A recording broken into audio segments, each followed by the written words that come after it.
ঠিক কারণ বাজারের রেল লাইনের পাশেই এই গত রাত্রে রাত 11:30টায় আগুন লেগে এখানে এক সিরিয়ালে 3টে দোকান পোড়া গেছে। এখানে একটা দোকান ছিল ল্যাপটপের আর 2টা দোকান ছিল চাউলের। এই যে চাউলগুলো পড়ে আছে এখনো নিচে।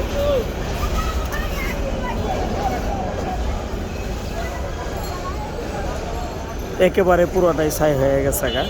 পাশে হলো গাল লাইন আর এই পাশে হলো 3টি দোকান পাশাপাশি পুরোটাই পুরে ছাই হয়ে গেছে গা। পাশের দোকানগুলো সবগুলোই ঠিক আছে। এখন কেউ ধারণা করছে এটা ল্যাপটপের দোকান ছিল, রাত্রে যে ঘুমাইছে ঘুমানোর সময় হয়তো বা সিগারেট খাইছে, সিগারেটের আগুনে হয়তো বা আগুন লাগাতে পারে। আসলে সঠিকভাবে জানা যায়নি এখনও।